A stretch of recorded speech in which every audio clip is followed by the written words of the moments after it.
Alien girl leads human to a silent forest, but human hears the trees whisper her secrets. Hello everyone. Before we begin today's story, I have a small favor to ask. Please hit subscribe and turn on the notification bell so you never miss our channel's new videos. It's quick, free, and the best way to support us in bringing you more dramatic stories. Your support means the world to us. Where are you watching from? Drop your city or country in the comments below. Thank you very much. Now let's return to our main character. Ethan Cole felt the silence before he saw the forest. It pressed against his ears like soft hands, muting even the crunch of his boots on the moss-covered ground. No birds, no wind, not even the distant hum of insects. Just a cold, perfect stillness stretching between the towering trunks that rose like pillars of petrified midnight.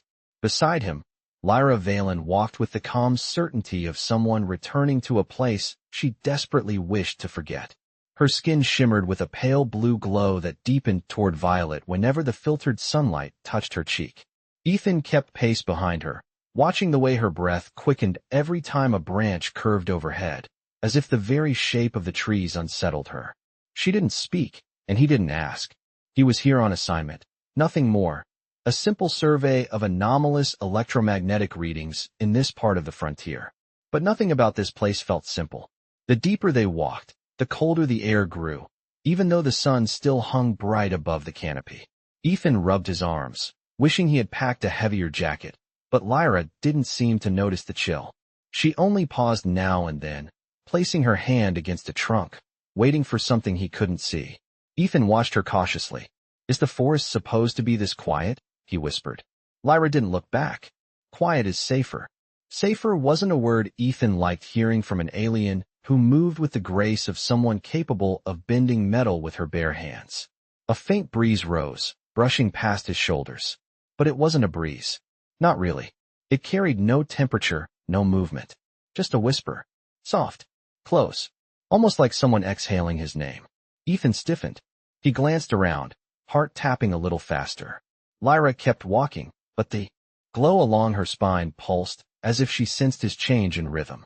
The whisper came again, this time drifting from the branches above. Not his name. Hers. Lyra. It was barely there, thinner than breath, but unmistakable. Ethan swallowed. Did you hear that? She froze mid-step. The stillness deepened, thick enough to taste. Slowly, Lyra turned, her violet-ringed eyes tightening. Humans aren't supposed to hear this forest.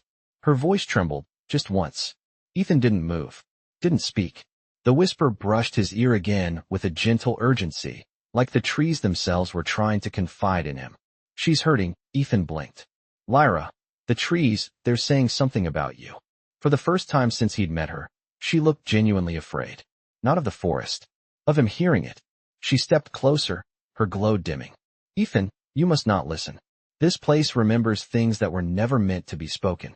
But the forest whispered again, and Ethan felt the truth lingering beneath its voice.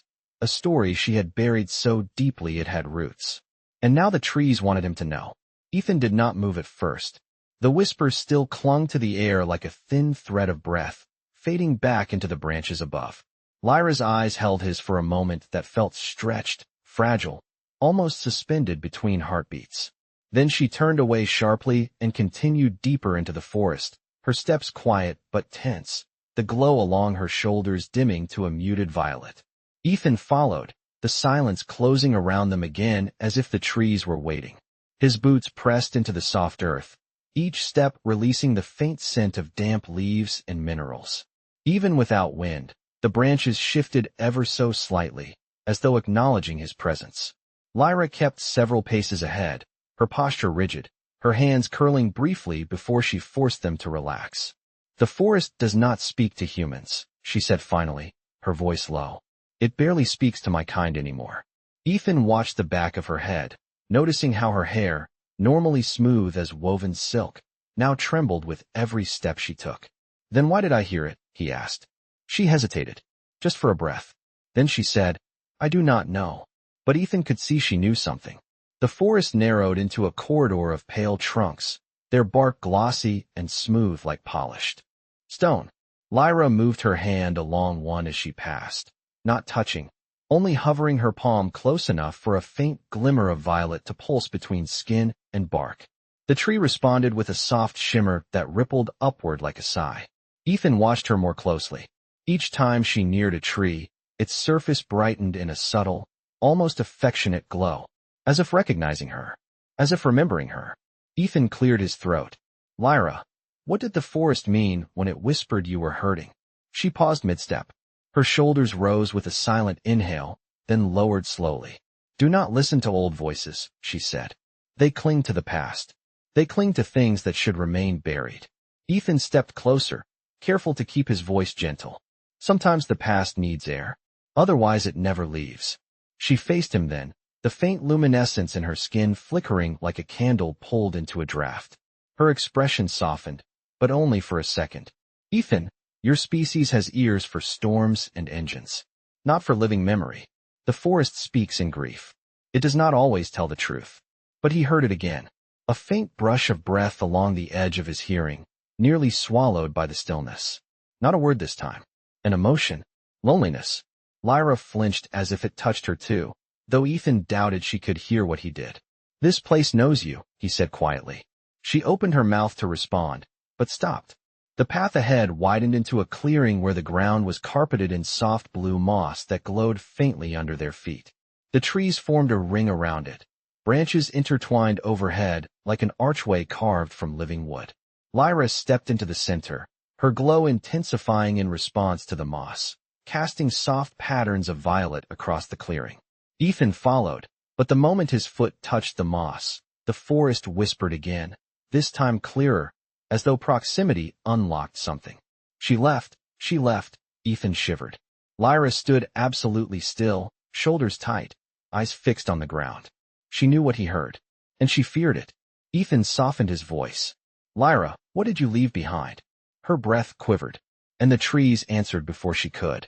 The sound did not come from the trees this time. It came from the ground itself, rising through the soft blue. Moss in a trembling wave. Ethan felt it through the soles of his boots first, a muted thrum barely stronger than a heartbeat. Lyra stiffened, her gaze lifting toward the circle of trees as if she already knew what memory was about to surface. The clearing hummed, and a whisper drifted through the air with a fragile clarity that made Ethan inhale sharply. She left them. The voice was gentle, almost apologetic. Ethan looked at Lyra, but she avoided his eyes, her expression calm in the way a still lake hides the weight of everything beneath it. The forest is confused, she said quietly. It remembers things in pieces. Ethan stepped closer, watching the faint glow around her hands pulse with irregular flickers. Pieces of what? He asked. Lyra held her breath, then released it slowly, her shoulders softening as if carrying a weight she had grown too tired to fight. Pieces of a role I once held, she replied. I used to be a guardian. Ethan frowned slightly. Like a protector? Her eyes lifted to meet his, luminous in the clearing's glow. Guardians tend the memory lines. They listen to the forest, soothe its grief, protect its balance. It is not a position of power. It is a position of trust. Ethan watched the moss brighten faintly beneath her feet, as though the ground itself leaned toward her voice. So what happened? Ethan asked softly. Lyra's jaw tightened, not in anger, but in something closer to regret. The forest does not like emptiness, she said. It notices when someone who belongs to it leaves too soon. Ethan waited, giving her space to choose her words. The silence around them shifted again. The trees did not whisper this time. They seemed to hold their breath. Lyra walked a few steps away, her fingertips hovering over a slender trunk. The bark glowed at her nearness.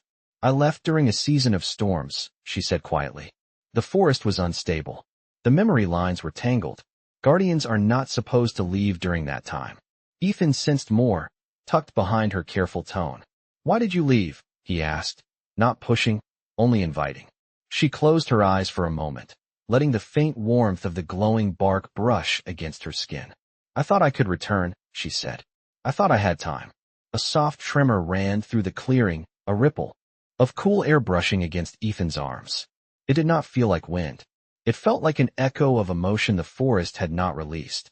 Lyra continued, her voice steadier now. When a guardian abandons the memory lines, the forest fills the silence with its own interpretation. It clings to fragments, and eventually, those fragments become its truth. Ethan nodded slowly. So the forest thinks you abandoned it. Lyra finally looked at him, her violet-ringed eyes shimmering with a softness he had not seen before. The forest believes I left something behind, she whispered. Something precious. The moss brightened beneath her feet, bathing the clearing in a gentle blue glow. Ethan felt the whisper return, faint and trembling, brushing the edge of his hearing like a childhood secret shared in the dark. She left them, Ethan swallowed. Lyra, what did you leave? Her hands lowered slowly to her sides, her glow dimming in a way that felt almost like sadness. Before she could answer, the clearing responded for her. The light beneath them pulsed once, twice, like a quiet heartbeat returning after a long silence. Then the forest whispered one more time, clearer than before, as if gathering all its strength to speak a single truth. She left the young. The words lingered in the clearing like a soft imprint on cold glass, fading yet impossible to ignore. Ethan stood still, letting the silence settle, letting Lyra choose whether to fill it or let it echo on its own. Her eyes remained fixed on the glowing moss beneath her feet, the faint violet in her skin dimming to a soft, subdued hue. It reminded him of dying embers, still warm but withdrawing into themselves. Lyra, Ethan said gently. The forest said you left the young. What does that mean? She lifted her head slightly, but not all the way, as if the truth itself had weight and the act of meeting his gaze required more strength than she had. The memory lines do not forget, she whispered, and they do not forgive easily. Ethan took a careful step closer, feeling the moss flex under his boots like a living cushion. The trees around them leaned inward ever so slightly, their branches curved like attentive listeners. You said the forest speaks in pieces. Help me understand the whole. Lyra inhaled, and the soft glow beneath her ribs pulsed once, betraying her composure. When I was a guardian, I tended a nursery grove, she said. New sprouts, new memory lines. They are delicate, easily overwhelmed. A guardian must stay with them during the storms. Ethan nodded slowly. And you were not there. Her silence was an answer. A quiet hum traveled up the trunks surrounding them, the clearing reacting to the resurfacing of old memory. Lyra placed her hand near a nearby tree, not touching it, only letting her glow brush its bark. The tree brightened as if recognizing her. There was a call from beyond the ridge, she continued. A reading anomaly. Something our instruments could not explain. I was curious. Ethan felt his chest tighten with understanding. Curiosity. The very thing that had brought him here. The thing that often brought humans too close to danger without realizing it. You followed it, Ethan said. I did, Lyra whispered. I thought I would return before the storms grew. I thought I had time. A soft sigh drifted from the branches above, not accusing, not angry. More like a tired remembrance. Ethan spoke gently. Did something happen while you were gone? Lyra's glow dimmed again. The young lines tangled, she said. Without a guardian to soothe them, the forest panicked. When I returned, the grove had closed itself. It sealed its memories, and it sealed me out. Ethan felt the clearing shift beneath him, the moss pulsing like a quiet heartbeat. The forest does not understand choice, she said. It only understands presence and absence. For it, not being there means abandoning what needed you. Ethan let his fingers brush a nearby trunk. A faint shimmer rose in response, gentle and welcoming. Lyra, he murmured. It sounds like you made a mistake, not a betrayal. A guardian does not get that luxury, she replied softly. The young lines were not ready to endure the storms alone. They fractured. The forest remembers that as a wound. Ethan's voice lowered. And it believes you caused it. Lyra closed her eyes, her breath catching faintly. The forest believes I left the young, that I failed them. Another whisper drifted through the clearing, softer than before, almost sympathetic. Ethan reached out slowly, stopping just short of touching her arm. Then let me help you show it what it got wrong. Lyra opened her eyes.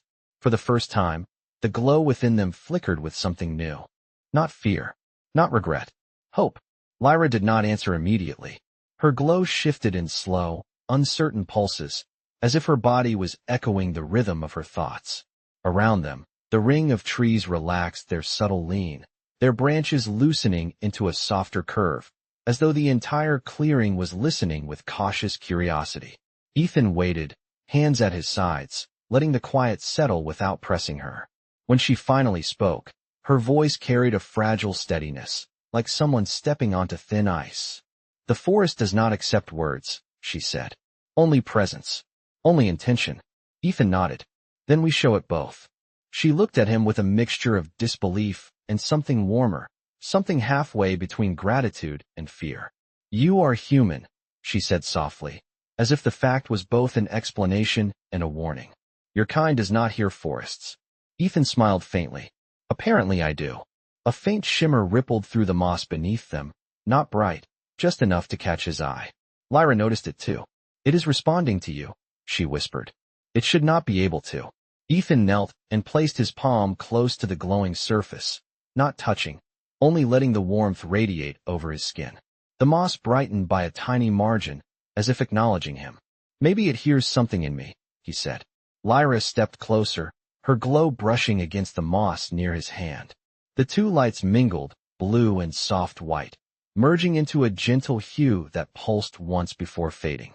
"Humans feel differently," she murmured. "Your emotions move quickly. They do not root. They flow." Ethan tilted his head. "And that matters?" "To a forest made of memory," she replied. "Yes." She began walking slowly toward the far edge of the clearing, where the trees grew closer together, their trunks curving inward like the ribs of a great wooden shell. Ethan followed her, his steps soft on the moss, the quiet around them deepening until even his breathing felt loud. "This way," she said. "There is a place the forest has not let me near for years. If it allows you to step closer, then perhaps it seeks something other than blame." Ethan felt a faint shiver of anticipation move up his spine. The trees responded to Lyra differently here. Some glowed faintly when she approached, others dimmed, as if conflicted. The path narrowed into a graceful arch of branches woven tightly overhead, casting a cool shade that carried a scent he could not identify, something sweet and metallic all at once. "What is this place?" Ethan asked quietly. "The Cradle Grove," she said, "where the young lions first learned to speak." The air changed the moment she said it. A soft vibration hummed through the archway, like a sigh drawn from the earth itself. Lyra hesitated. "When I left during the storms, this place sealed itself." Ethan stepped closer to the arch, watching as tiny filaments of light drifted gently from the intertwined branches. They floated like dust motes in a sunbeam, but each one carried a faint whisper of sound. Nothing forming words, just emotion, curiosity. Ethan reached out with his hand, stopping a couple inches from the arch. A single filament drifted toward him, touching the air above his palm, where it pulsed softly. The arch brightened, just slightly. Lyra inhaled sharply. "It is letting you near," she whispered. "It has not done that for me in 3 years." Ethan looked at her. "Then come with me." Lyra hesitated, her glow flickering like a conflicted heartbeat. The arch pulsed again, as if waiting. Ethan extended his hand toward her, not touching, only offering. The forest watched the space between them. Lyra stepped forward. Lyra's step toward Ethan was small, almost imperceptible, but the moment she crossed into the thin wash of light falling from the arch, the forest reacted. A soft resonance rippled through the intertwined branches, like a gentle chord played on some unseen instrument. The glow intensified, not blinding, but steady, welcoming. Ethan kept his hand extended toward her, not touching, letting the space between them remain a choice she could make freely. Lyra paused just inches from his palm. Her breath trembled in the cool air, forming the faintest mist. "This should not be happening," she whispered. "The Cradle Grove does not accept outsiders." Ethan allowed a small, warm smile. "Maybe it does not see me as one." For the first time, she looked directly into his eyes, searching for something he did not name. Her glow softened. Then, carefully, she placed her hand near his, not touching, but close enough for the two fields of warmth to brush. The arch responded immediately. A narrow path of light unfurled beneath their feet, threading deeper into the grove where the trees grew shorter, younger, their trunks bending inward with a gentle curiosity. They took a step together. The ground yielded softly, carrying the faint scent of blooming sap and mineral sweetness. Small pulses of luminescence traveled along the moss like tiny heartbeats, clearing the path ahead in a slow, rippling pattern. "This is where the memory lines formed," Lyra murmured. Before they grew into full forests, they were fragile currents. Easily influenced. Easily overwhelmed. Her voice grew quieter. They needed someone to anchor them. Ethan noticed the way the youngest trees leaned toward her, their leaves trembling faintly, as if greeting a long-lost caretaker. "They still recognize you," he said. Lyra shook her head gently. "Recognition is not forgiveness." Ethan listened to the forest breathe around them. It was subtle, a hush of shifting energy, like wind moving through 1,000 tiny bells. As they walked deeper, the filaments of light drifting through the air grew thicker, swirling slowly around them. The whispers returned, softer this time. Hesitant. Not accusing. Instead, curious. Ethan felt the emotion before the words, like a small, tentative reaching. Why did she leave? The whisper dissolved before completing the thought. Lyra stopped walking. Her hand drew back slightly, her glow dimming around the edges. "It remembers the moment I stepped away," she said. "But not why." Ethan faced her. "Then tell it." She lowered her gaze. "I did not want the young lions to sense my fear. I thought stepping away for a moment would protect them from it." Ethan exhaled softly. "Fear of what?" Lyra hesitated. The filaments drifted closer, gathering around her in a quiet halo, as if waiting for her answer. "Fear that I was not enough," she said finally. "Fear that I could not guide them through the storms. So I stepped away to calm myself." Her glow softened into a pale, vulnerable light. "But the storms arrived early, and when I returned, the grove had closed. It believed I abandoned them." Ethan felt something shift inside the clearing.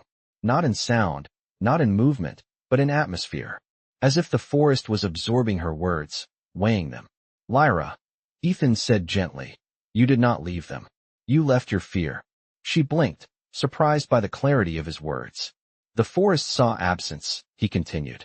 "But that does not mean absence was the truth." A cool thread of windless air brushed past them, carrying a soft murmur. Not a phrase, not a memory, but an understanding. The young trees leaned closer, their leaves shimmering faintly. Ethan watched them react not to him this time, but to her. "It is listening," he said quietly. Lyra's shoulders lowered, the tension in them dissolving in slow, trembling waves. Her glow warmed, pulsing gently like a small, tentative heartbeat returning to life. She stepped deeper into the grove. This time, the forest stepped with her. Lyra walked ahead with a steadiness that had not been there before, her glow warming into soft ripples that matched the pulse of the grove. Ethan followed a step behind, feeling the air shift around them in gentle waves, as if the forest itself was exhaling after holding its breath for years. The young trees curved inward as they moved, forming an almost protective tunnel of pale trunks and translucent leaves. Each leaf carried a faint, bioluminescent shimmer, like moonlight caught in droplets of glass. The deeper they went, the more the glow concentrated, gathering in soft clusters that lit the path in a cool blue-white haze. Ethan noticed how the light responded not to him this time, but to Lyra. The way her steps caused the moss to brighten in delicate, blooming patterns. The way the smallest sprouts leaned toward her, trembling gently, like children recognizing a familiar presence after a long absence. "They still feel you," Ethan said quietly. Lyra's voice was barely above a whisper. "Feeling is not the same as trusting." A tender murmur drifted through the branches overhead, a sound softer than breath, something like a sigh wrapped in memory. Ethan felt it settle along his skin, warm and fragile. It was not accusation. It was longing. The path opened into a smaller clearing at the center of the grove. Unlike the earlier one, this space felt young, almost newly formed. The moss here glowed brighter, cradling small spirals of budding memory lines that curled upward like delicate vines tracing invisible patterns in the air. Lyra froze. Ethan could almost hear her heartbeat in the quiet space between them. "This is where I tended them," she said. Her voice trembled with something raw, something that seemed pulled from deep inside. "The young lines gathered here. They followed my glow. They grew with my guidance." Ethan studied the space, sensing the weight of what was unspoken. "This is where they were when the storms came," he murmured. She nodded once, a small, controlled motion. "When I returned, the grove had sealed this place. It would not let me near. It allowed no guardian to touch the lines. It kept its pain locked inside itself." Ethan stepped forward first, slow and deliberate, giving the forest time to react. The grove accepted him, the moss blooming gently beneath his boots, welcoming. When he turned back to Lyra, she remained at the edge of the clearing, her glow dimming with hesitation. "It may reject me," she whispered, "and that will be the end of it." Ethan took a breath. "Lyra, look around you." She did. The young sprouts leaned toward her, their small lights flickering like tiny, hopeful sparks. "They remember you," Ethan said. "Not the storms. Not the moment you stepped away. They remember your warmth." Lyra closed her eyes, and the glow in her chest brightened, slow and hesitant. She stepped forward. The grove reacted instantly. A wave of soft luminescence rippled from the center outward, brushing against her ankles like a gentle tide welcoming her home. Lyra gasped, hands lifting slightly as the young lines began to glow brighter, curling toward her with unmistakable recognition. For a moment, the entire grove shimmered, holding her in a quiet embrace of light. But then another sensation rose. Ethan felt it before he heard it. A soft tremor in the air. No anger. No accusation. Just an old, deep ache. The whisper emerged from the heart of the clearing, faint and trembling. Why did she leave? Lyra lowered herself slowly to her knees, her glow enveloping her in a soft halo of pale violet and blue. She placed her hands over the moss, palms open. "I am here now," she whispered. Her voice shook, but the words were steady. "I am here." The grove pulsed once. Then again, the young sprouts leaned in. The forest listened. The grove's light gathered around Lyra like a quiet tide, rising and falling in slow breaths that matched the tremor in her hands. Ethan stood just a few steps behind her, close enough to offer strength without taking any of her space. The air thickened with a tenderness that felt almost physical, as if the forest itself was leaning in to listen. The young sprouts glowed brighter, their delicate vines curling toward Lyra's palms with an innocence that made Ethan's throat tighten. The clearing held its silence for several heartbeats. Then the whisper returned, drifting from the intertwined branches above. It carried no accusation this time, no echo of the wound it had repeated for years. Instead, it came softened, almost unsure. Why did she leave? Lyra bowed her head, her glow dimming to a softer violet, as if she had been holding that question inside her for longer than she admitted. When she spoke, her voice was steady, but Ethan could hear the echo of the storms in it. "I left because I was afraid," she whispered. "Not of the young lines. Not of the storms. I was afraid of myself." A ripple moved through the moss beneath her, shimmering outward in quiet waves. The young sprouts trembled, their tiny lights flickering like they understood the shape of her fear. Ethan knelt beside her, not touching, but anchoring the moment with a quiet presence. Lyra lifted her face toward the nearest sprout, her expression tender and raw. "I thought stepping away would protect you from my uncertainty. I thought I could return before you ever felt it." Her voice faltered. "But the storms arrived early, and you felt my absence as abandonment." Another whisper drifted through the grove, this one softer, almost like the brush of a child's hand. "She left." The words faded, dissolving into a pulse of faint warmth through the branches. Ethan felt the shift before he could explain it. The whisper no longer carried a wound. It carried a question. Lyra pressed her palms gently into the moss, letting the young lines coil around her fingers. The glow from their vines intertwined with her own, creating a soft, swirling hue of blue and violet. "I am here now," she said, "and I will not run from what I feel." Ethan saw the truth of it in her glow, steady and full. The grove reacted instantly. A deeper resonance hummed through the clearing, vibrating softly through the trunks, as if a forgotten chord had been struck again after years of silence. Filaments of light drifted down, gathering around Lyra and weaving a faint halo above her. The forest spoke again, but this time, Ethan heard more than words. He heard acceptance, layered with cautious relief. She returned. The whisper faded into a soft warmth that washed across the clearing, like sunlight melting frost. Lyra inhaled sharply, her eyes shimmering. "It feels me again," she murmured. "It feels the truth." Ethan watched as the young sprouts leaned close, wrapping her hands in threads of gentle luminescence. The clearing brightened, not in brilliance, but in tenderness. A welcome, a recognition. The weight in Lyra's shoulders eased for the first time since entering the forest. "Ethan," she whispered, her voice carrying something new, something bright. It knows I did not leave them. It finally knows. The grove pulsed once more, soft as a heartbeat. And the forest, silent for years, whispered just one more phrase. She came home. The grove held its glow like a quiet sunrise, soft and steady, wrapping Lyra in a warmth Ethan could almost feel on his own skin. The young sprouts curled around her fingers in delicate spirals, their luminescent threads weaving through the spaces of her hands as if they were stitching something back together that had once been torn. Ethan watched her shoulders lower, watched the tension slide away like a tide receding from shore. She did not speak at first. She simply breathed, letting the grove's quiet acceptance settle into the space beneath her ribs. When she finally lifted her gaze, her violet-ringed eyes reflected the soft lights around them. "I thought this place was lost to me," she whispered. Ethan smiled gently. It was waiting. A faint tremor traveled through the arch of branches above them, not unsettling, but almost musical. The memory lines hummed, sending thin pulses of light along the trunks, marking the clearing in concentric ripples. Lyra rose slowly to her feet, her palms still glowing where the young lines had touched her. The grove reacted as she stood, the lights shifting upward in graceful arcs, blooming across the canopy like very slow lightning. Ethan felt something change then, not in the forest, but in Lyra. Her glow, once dim and uneven, now moved with a steady, calm rhythm.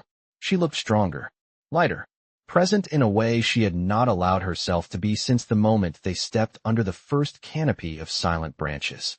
Ethan stepped beside her, watching the lights swirl above. "Will it stay open now?" he asked. She nodded, her voice warm. "Memory accepts truth, even if it takes years. The lines needed to hear why I left. And they needed you." Ethan blinked in. Quiet surprise. "Me?" Lyra turned to him fully this time. Her glow softened around the edges, warm as a quiet smile. "You hear what others cannot. The forest let you in because it sensed something it did not fear. Something honest." A faint brush of sound drifted through the clearing, a whisper like fingers trailing across velvet. Ethan recognized it instantly. Not a word this time, but an emotion. Gratitude. Lyra stepped closer to the nearest sprout, touching her palm lightly to the moss beside it. "The young lines will grow again," she said. "They will not be tangled by the past any longer." She paused, her voice softening into something fragile and true. "And neither will I." Ethan felt the forest shift around them, a subtle loosening of the tight silence it once held. Even the air felt different now, warmer, breathing. The path that had closed behind them earlier began to brighten, a gentle line of glowing moss unfurling back toward the outer edges of the grove. Lyra watched the path reveal itself and let out a slow exhale. "It is inviting us to leave," she whispered. Ethan tilted his head. "Inviting? Not pushing us out." "No," she replied. "This is a gesture, a release, a way of saying that the memory no longer hurts to hold." They walked toward the glowing path together, their steps slow, almost reluctant. As they passed beneath the archway, the filaments of light drifted down around them like weightless petals. The forest whispered one last time, so soft that Ethan barely caught it. But he did, and he knew Lyra felt it too. Not a question, not a wound, only a quiet echo of something healed. "Thank you." Lyra paused at the edge of the grove, her glow reflecting gently on the pale trunks behind them. Ethan stopped beside her, letting the moment settle. "Are you ready?" he asked. She glanced back once at the cradle grove, the place that had held her pain for so long. Her voice was steady when she answered. "Yes, I can walk forward now." The forest fell silent again, but not the empty silence from before. This silence felt full, warm, alive. Ethan and Lyra stepped out of the grove together, leaving the healed light behind them, but carrying its quiet truth with every step into the waiting world.